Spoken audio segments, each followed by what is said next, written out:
Dear friends, मैं पीके सिद्धांत स्वागत करता हूं आपका अपने channel CSIR and jam chemistry का सिद्धांत में। डियर फ्रेंड्स, आज अपनी बात शुरू करने से पहले मैं आपको राष्ट्रकवि दुष्यंत कुमार की एक कविता सुनाना चाहता हूं। ये वो कविता है जिसने मेरे जीवन में बहुत सारे बदलाव लाए। मैं जब भी हारा, जब भी थका, जब भी गिरा, तो इस कविता को मैंने याद किया और इस कविता ने मेरे जीवन में बिल्कुल उसी समय एक बदलाव लाया। तो मैं चाहता हूँ कि वो मैं आपसे साझा करूँ, बाकी भावना आप समझना। इस कविता के पीछे की क्या भावना है, इस कविता के पीछे का मर्म क्या है, मैं चाहता हूँ कि आप उसको महसूस कीजिए। इसलिए मैं शुरू में ही बता रहा हूँ, ताकि अगर आप में से कुछ बच्चे अगर वीडियो छोड़ के भी जाते तो कम से कम इस बात को तो वो सुन के जाएँ।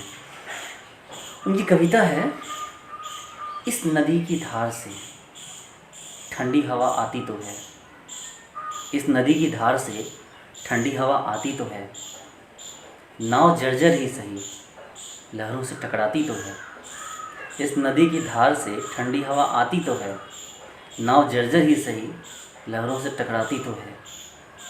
एक चिंगारी कहीं से ढूंढ कर लाओ ऐ दोस्तों, एक चिंगारी कहीं से ढूंढ कर लाओ ऐ दोस्तों, इस दिए में तेल से भींगी ही सही एक बाती तो है। बहुत अच्छी कविता है। मैंने अपने जीवन में काफ़ी कुछ महसूस किया है इस कविता को बार बार सुनकर। ठीक है, चलिए डियर फ्रेंड्स, तो मैं चाहता हूँ कि इस वीडियो को आप पूरा देखिए, क्योंकि इस वीडियो में कई सारे अनाउंसमेंट्स ऐसे हैं जो मैं आपके साथ करने वाला हूँ, शेयर करने वाला हूँ। छोटी सी वीडियो है तो आप इसको पूरा देख लीजिए प्लीज़। ठीक है, तो अभी एक इशू चल रहा है कि CSIR का एग्ज़ाम पोस्टपोन्ड हुआ है। कुछ लोगों का कहना है कि इस एग्ज़ाम को पोस्टपोन्ड हो गया, तो इसके बारे में आपको क्या कहना। तो भाई ऐसा कुछ नहीं हुआ है। ठीक है, मैंने CSIR की ऑफिशियल वेबसाइट पर जाके देखा, तो उन्होंने क्या किया, उन्होंने डेट को वहाँ से इरेज कर दिया। उन्होंने डेट वहाँ पर जो डिक्लेयर किया हुआ था जून का, 21 जून का, वो डेट उन्होंने वहाँ से इरेज कर दिया। तो यानी अब यहाँ पर कोई डेट वाली बात नहीं रह गई है, कोई डेट फिक्स नहीं रह गई है। आपको यहाँ पर उन्होंने क्या किया, उन्होंने लिख दिया है कि to be declared very soon, कि बहुत जल्दी वो आपको इन्फॉर्म करेंगे हाँ भाई एग्जैक्टली क्या डेट होना चाहिए। तो इसके मायने ये हैं कि आपको परेशान नहीं होना है। ठीक है, आपको परेशान नहीं होना है कि डेट व एग्ज़ाम कैंसिल नहीं हुआ है। एग्ज़ाम को कैंसिल नहीं करेंगे, एग्ज़ाम को वो आगे बढ़ाएंगे, पक्का आगे बढ़ाएंगे। लेकिन वो कभी भी, इस बात को अपने दिमाग से निकाल दीजिए, कभी भी वो जून वाले एग्ज़ाम को दिसंबर के साथ मर्ज करेंगे, ऐसा कभी नहीं होगा। ठीक है, जून और दिसंबर का एग्ज़ाम कभी भी मर्ज नहीं होगा। 99% चांस रखिए कि जून का एग्ज़ाम कैंसिल नहीं होगा। ठीक है, दिसंबर का एग्ज़ाम तो अपनी जगह पे होना ही है, दिसंबर का एग्ज़ाम तो होगा ही। कुछ बच्चों का ये क्वेरी था, बहुत सारे बच्चों ने मुझे फ़ोन किए, मैसेज किए कि सर क्या दिसंबर के एग्ज़ाम पे क्या असर पड़ेगा। तो भाई दिसंबर के एग्ज़ाम पे तो कोई असर नहीं पड़ना, वो तो अपनी जगह पे होगा ही। ऐसा नहीं है कि अगर जून वाला एग्ज़ाम अगर लेट से होगा तो उसका असर दिसंबर वाले पड़ेगा, दिसंबर वाले को आगे धकेल देगा, ऐसा कुछ नहीं है। दिसंबर वाला एग्ज़ाम तो अपनी जगह पे ही होगा। बात रही जून वाले पेपर की, तो जो जून का जो पेपर होगा, वो जून का पेपर आपको जून में ना हो के जुलाई में होगा, अगस्त में होगा। ठीक है, सितंबर तक भी हो जाए तब भी होगा, लेकिन वो एग्ज़ाम कैंसिल नहीं होगा। आप इस चीज़ को याद रखिए। अब आप बोलो इस कॉन्फिडेंस के पीछे रीज़न क्या है। अगर एग्ज़ाम कैंसिल होता तो आपको पता है क्या होगा, इससे ये होगा कि भाई जून में जितने भी क्वालिफाई होने वाले बच्चे थे JRF प्लस नेट, वो सारे नेक्स्ट ईयर शिफ्ट हो गए, मतलब नेक्स्ट सेशन में, नेक्स्ट एग्जाम में शिफ्ट हो गए दिसंबर वाले में। और जब वो दिसंबर वाले में शिफ्ट होंगे तो क्या होगा कि वहाँ जो क्वालिफाई करने वाले बच्चे थे उनको वो धकेल देंगे जून 2021 में। तो CSIR इस बात को समझता है कि बहुत सारे ऐसे बच्चे हैं जो इस बार क्वालिफाई करेंगे, तो जो क्वालिफाई करेंगे वो अगले बार क्या करेंगे, दिसंबर वाले में नए बच्चों को पीछे धकेल देंगे। तो इसलिए वो ऐसी गलती नहीं करेगा, वो एग्ज़ाम आपका टाइम पे ही लेगा, पहली बात। दूसरी बात ये है कि अगर वो एग्ज़ाम कैंसिल कर देता है तो दिसंबर वाले एग्ज़ाम में बहुत ज़्यादा रस हो जाएगा।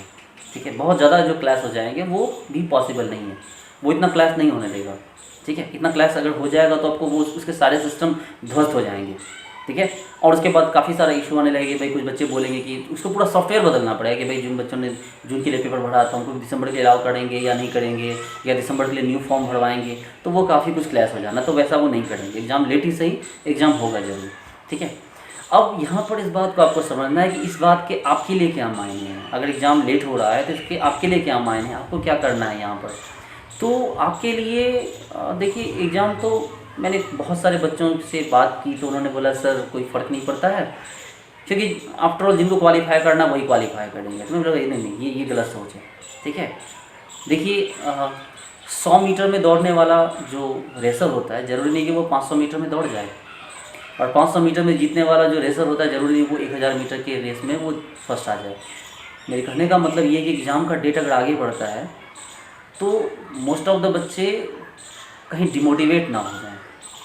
उनको लगेगा यार ठीक है एग्ज़ाम 2 महीने आगे चला गया, अब पढ़ेंगे ना, कोई बात नहीं, समय तो मिल गया ना, पढ़ लेंगे। ये डिमोटिवेशन उनका पढ़ा लिखा जो होगा पूरा रिवीजन का ख़राब कर देगा। और जो एग्ज़ाम लेट से अगर होगा तो उस टाइम के लिए वो उनका मतलब क्वालिफिकेशन जो लेवल होगा, जो उनका जो इंटेलिजेंसी का लेवल होगा, उनके जो नॉलेज का लेवल होगा, वो ख़राब हो चुका होगा। तो आपको ये गलती नहीं करनी है, आपका बस दौड़े जाना है, ठीक है। तो बिल्कुल दांतों कैसे बंद कीजिए, मन में उठानिए, लगाइए दौड़। क्या होगा, एग्ज़ाम तो 1-2 महीने लेट ही हो गया तो कोई फ़र्क नहीं पड़ता है। ये चीज़ कभी भी मत सोचिए अगर हम इस एग्ज़ाम को क्वालिफाई करने के एलिजिबल थे तो एग्ज़ाम चाहे जून में हो या दिसंबर में हम क्वालिफाई करेंगे, ऐसी गलती मत पड़िएगा। आप अभी एलिजिबल हैं, लेकिन 1-2 महीने अगर आपकी ढील पड़ जाती तो पीछे वाला दौड़ के क्या होगा, आगे आ जाएगा। पता है, मैंने ना सोशल साइट पे बहुत सारे ऐसे वीडियो देख रहा था मैं कि एक साइकिलिस्ट है, वो साइकिल चला रहा है, वो जीतने वाला है, और जीतने से पहले वो ऐसे हाथ उठा के वो ना जश्न मनाने लगता है और पता चलता है कि पीछे वाला जो होता है उसको ओवरटेक कर देता है। एक दौड़ने वाला था, जो रेसर होता है, वो दौड़ रहा था, धावक, और उसको लगा कि अब तो मैं जीत ही जाऊँगा, तो वो बिल्कुल बल्ले बल्ले करने लगा, और उसके पीछे वाला क्या हो गया, दौड़ के आगे। तो अंतिम समय में भी लोग आगे बढ़ते हैं। इसलिए इस गलतफहमी में मत रहिएगा कि अगर आप एग्ज़ाम क्वालिफाई करने के एलिजिबल हैं तो आप जो है हमेशा करेंगे, ठीक है। ऐसा कुछ नहीं है, आपसे पीछे जो है वो आपसे आगे बढ़ सकता है, इसलिए आप इस गलतफहमी में मत रहिएगा। अब है कि आपको करना क्या है, तो सबसे पहली बात तो अपने आप को डिमोटिवेट मत होने दीजिए, पढ़ते रहिए, लगे रहिए, रगड़ते रहिए सब्जेक्ट को, सिलेबस को, ठीक है। सिलेबस में आपको बिल्कुल भी चूकना नहीं है, कहीं से कोई मिस्टेक नहीं होनी चाहिए। तो अपने शॉर्ट नोट्स को आप जो है एक बार अच्छे से देख लीजिए, जो शॉर्ट नोट्स आपने बना रखे हैं उसको अच्छे से रिवाइज कर लीजिए, उसको अच्छे से देख लीजिए, फॉर्मूलाज को एक जगह पे दोबारा से लिख लीजिए, ठीक है। इंपॉर्टेंट टॉपिक जो भी है आपके, कोऑर्डिनेशन है, OMC है, NM, उसके बाद स्पेक्ट्रोस्कोपी है, इसको बड़ा अच्छे से लगा लीजिए। फिजिकल के जो भी टॉपिक आपको करने हैं उसको अच्छे से, क्वांटम है, स्टैट्स है, बड़ा अच्छे से देख लीजिए। ऑर्गेनिक में आपको नेम रिएक्शन रिएजेंट के बाद अच्छे से चाट जाइए, अच्छे से उसके सारे जो भी देख लीजिए कि भाई क्या क्या उसमें बचा हुआ, उसको बिल्कुल अच्छे से वॉशअप करके इसको दिमाग में बिठा लीजिए।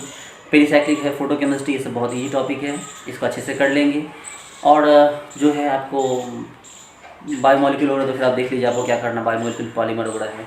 केमिस्ट्री में आपको काइनेटिक्स, फिजिकल केमिस्ट्री में काइनेटिक्स हो गया, सॉलिड हो गया, इलेक्ट्रो हो गया, थर्मो हो गया, ये सब बहुत ही सोफिस्टिकेटेड टॉपिक, इनको अच्छे से कर लीजिए, ठीक है। बेसिक क्वेश्चन आएंगे, इसके लिए तैयार रहिए, क्वेश्चन बैंक वगैरह को रिवाइज करके तैयार रहिए। तो ये जो आपका समय, आपको जो टाइम बढ़ा है, इस टाइम में आप यही करेंगे, आपको जितने भी क्वेश्चन एक्स्ट्रा मिल रहे हैं उसको आप क्या कीजिए, लगाते जाइए, ठीक है। इसका आपको बहुत ज़्यादा जो है बेनिफिट आपको मिलता जाएगा। तो चलिए, मैं आपको कुछ और बातें आपसे शेयर करना चाहता हूँ डियर फ्रेंड्स। मैं चाहता हूँ कि आप लोगों के साथ एक बार मैं कम्युनिकेशन करूँ। आप लोगों में से कई सारे बच्चों ने मुझसे बोला कि सर आप लाइव आइए, तो आज मैं आपको थर्सडे को, आज थर्सडे है, और मैं सैटरडे को 10 AM, ठीक है, सैटरडे को 10 AM मैं लाइव आऊँगा, ठीक है। सैटरडे को 10 AM मैं आपके साथ लाइव जुड़ूंगा, और टाइम होगा सुबह 10 बजे, ठीक है। सैटरडे को सुबह 10 बजे मैं आपके साथ लाइव जुड़ूंगा। तो मैं चाहता हूँ कि आप सैटरडे को 10 AM आप मेरे से जुड़िए।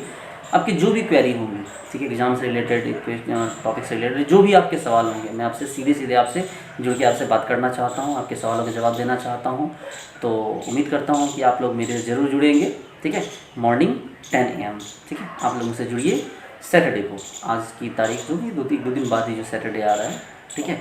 तो आज 14 है, तो 16, ठीक है। तो सैटरडे को हम लोग सुबह 10 बजे लाइव आएंगे और एक दूसरे से बात करेंगे। जो भी आपके दिमाग में क्वेरी है, जो भी आपके पास प्रॉब्लम है, वो सारी प्रॉब्लम्स की सॉल्यूशन मैं करने की कोशिश करूँगा। अब आप जो है यहाँ पर क्या कीजिए कि अपने सारे आपने काम कर ही लिए हैं, शॉर्ट नोट बना लिए हैं, प्रैक्टिस कर ली हैं, रिवाइज कर लिए हैं। बस हारिए मत, डरिए मत, एग्ज़ाम कैंसिल नहीं होगा, एग्ज़ाम होगा, इस बात के लिए डैम श्योर रहिए। अभी सोशल डिस्टेंसिंग फॉलो नहीं की जा सकती, इसलिए एग्ज़ाम नहीं हो पा रहे हैं। सोशल डिस्टेंसिंग को लेकर जैसी चीज़ें क्लियर होगी, एग्ज़ाम जो है आपका वो ज़रूर होगा। उसके लिए आपको बिल्कुल भी परेशान होने की ज़रूरत बिल्कुल भी नहीं है, आप लगे रहिए, ठीक है। और इस बीच में जो है अपने थोड़ा सा जो है पार्ट ए वाले क्वेश्चंस को भी एक बार देख लिया कीजिए। जो पार्ट ए वाले क्वेश्चंस हैं उनको भी लेके थोड़ा सा एक बड़ा एप्टीट्यूड वाले क्वेश्चन हैं, वो बहुत सारी कोचिंग्स के मटेरियल हैं, उनको आप देख लीजिए, ठीक है। यही समझिए कि ये टाइम बहुत गोल्डन पीरियड है, क्योंकि आप इस तरह की तैयारी जो आपको जो इस तरह जो स्ट्रैटेजिक तैयारी, इस तैयारी से आप 3 एग्ज़ाम को एक साथ साध रहे हैं। इससे आपको एक बार JRF जून का हो जाएगा, दिसंबर वाले JRF में आपको ज़्यादा टाइम बचेगा नहीं, तो बिल्कुल सटा हुआ होगा, लगातार पढ़िएगा तो वो भी हो जाएगा। आपका ये टारगेट होना चाहिए कि जून में आप JRF कर रहे हैं, जो कि आप करोगे, क्योंकि 1-1.5 महीने का टाइम आपको एक्स्ट्रा मिल गया, प्रिपरेशन का टाइम आपको एक्स्ट्रा मिल गया। तो JRF आपको जून में जो जून वाला जो पेपर उसमें आपको JRF करना है, और दिसंबर वाले में आपको टारगेट लगाना है SPM का, श्यामा प्रसाद मुखर्जी की जो फेलोशिप होती है वो SPM पे आपको टारगेट लगाना है। और यकीन मानो कि आप बस लगे रहो, बेटर होगा। और साथ के साथ आपको जो होगा 2021 का जो गेट का पेपर होगा उसके लिए भी आपको तैयारी अभी से हो जाएगी, ठीक है। तो बच्चों ये जो अगर मैं आपको बता रहा था कि मतलब आप सुनिए मेरी बात को पूरा, उसके पीछे भी रीज़न यही है। देखिए मैं ना एक बिजनेसमैन है, क्या नाम है उनका, रितेश अग्रवाल। मैं बहुत बड़ा फ़ैन हूँ उनका यार, बंदे का मतलब बड़ा सीन बेचता था, कहाँ से कहाँ पहुँच गया इतनी जल्दी। तो सारा खेल स्ट्रैटेजी का होता है। अगर आपकी स्ट्रैटेजी सही है तो आप कुछ भी कर लोगे, स्ट्रैटेजी गलत है तो आप मतलब मेहनत करके भी फेलियर हो जाओगे, ठीक है। तो उसकी स्ट्रैटेजी थी, तो वही स्ट्रैटेजी आप फॉलो करो। देखो अगर आपने लाइफ में कभी सक्सेस पाया होगा तो आपको पता होगा कि भाई स्ट्रैटेजी का क्या रोल होता है। हाथ पे मारना बड़ी चीज़ नहीं होती, हाथ पे को सही डायरेक्शन में मारना, सही समय पर मारना, ये बड़ी चीज़ होती है। एक और चीज़ समझो कि आप जो एग्ज़ाम देने जा रहे हो, ठीक है ना, एग्ज़ाम जो दे रहे हो तो एग्ज़ाम के लिए क्या करना है आपको कि एग्ज़ाम का अपना टाइम सेट करो। जो आप एग्ज़ाम देते हो जैसे, तो एग्ज़ाम का आपको टाइम सेट करना है। टाइम सेट कैसे, इन द सेंस कि आपको ये सोच के चलना है कि अगर 2 से 5 आपको एग्ज़ाम देना होता है CSR का, तो जो टेस्ट पेपर जिसके मॉक पेपर्स होते हैं उसको आपको घर पे बैठ के देना है। टेस्ट पेपर तो देना ही है आपको, तो उसका जो टेस्ट पेपर आप घर पे दोगे उसका टाइम भी वही होना चाहिए, 2 से 5। और उसी तरह से आपको अच्छे से शर्ट पैंट्स वगैरह पहननी है, और बिल्कुल गर्म वाले रूम में, ध्यान दो मेरी बात को, गर्मी वाले रूम में बैठ के आपको एग्ज़ाम देना है। चिल्ड होके, सो के, बैठ के मज़े में एग्ज़ाम मत दीजिएगा। आप उसी तरह गर्मी वाले रूम में, जिस रूम में गर्मी लग रही हो फैन ऑफ कर दीजिएगा। पसीना आ रहा हो कोई बात नहीं, अच्छा है, इससे आपकी प्रैक्टिस होगी। याद है जब हम लोग बचपन में प्ले करते थे स्कूल्स में, या 26 जनवरी की जो हम लोग परेड निकालते थे उसके लिए हम लोग पहले से प्रिपेयर करते थे, प्रैक्टिस करते थे। वो प्रैक्टिस इन द सेंस कि आप जब प्रैक्टिस करोगे तो वो प्रैक्टिस आपको परफेक्ट बनाएगी उस दिन के लिए, जिस दिन आप जो है बिल्कुल फाइनल वाला परफॉर्म करोगे, ठीक है। तो अगर आपको फाइनल परफॉर्मेंस के दिन आपको नहीं गिरना है तो आप उससे पहले एक मॉक ड्रिल क्रिएट करो, एक मतलब ये क्रिएट करो। वो जैसे आपने देखा है ना वो हॉलीवुड की मूवीज़ में वो लोग क्या करते हैं कि प्रैक्टिस करने के लिए जो है बिल्कुल वैसा सेट क्रिएट किया जाता है, ठीक है। सेट क्रिएट करते हैं कि भाई उसी सेट के अंदर वो लड़ाई करते, लगता है कि भाई रियल है ये। तो आपको भी रियल तैयारी करनी है, बिल्कुल अपना रूम बंद करना है, गर्मी लग रही हो, पसीना जा रहा हो, फिर वहाँ पर कपड़े पर बैठ के एग्ज़ाम देना उसी टाइम में, 2 से 5 के टाइम में ही, ताकि ये प्रैक्टिस आपको यहाँ की जो माइंडसेट बना हुआ हो वो सीधे माइंडसेट आपका एग्जाम में आपको फॉलो हो। और बच्चे लोग 2-2 मार्क्स का फ़र्क पड़ता है। सोचो कि आपके मार्क्स अगर 102 आ रहे हों, 102 के 104 हो जाए, 120 आ रहे तो 120 से 122 हो जाए। सोचो ये 2 मार्क्स, अगर सिर्फ और सिर्फ ओनली 2 मार्क्स का भी अगर आपको फ़र्क आता है इस माइंडसेट से, तो क्या लगता है रैंक कहाँ पहुँचेगा, कितना रैंक ऊपर जाएगा, ज़रूर ऊपर जाएगा। और ये इस बार का रैंक जो ये जो माइंडसेट है, ये माइंडसेट अगर बना रहा तो अगर इस बार 2 मार्क्स का फ़र्क पड़ा, अगली बार 10 मार्क्स का फ़र्क पड़ेगा, और यकीनन आप SPM की तरफ शिफ्ट हो जाओगे, ठीक है। तो डियर फ्रेंड्स, ये सारी बातें थी जो मैं एक बार दोबारा कंक्लूड कर देता हूँ। एक बार पहली बात तो ये कि मैं सैटरडे को 10 बजे मैं लाइव आ रहा हूँ आपके साथ, आपसे बात करूँगा।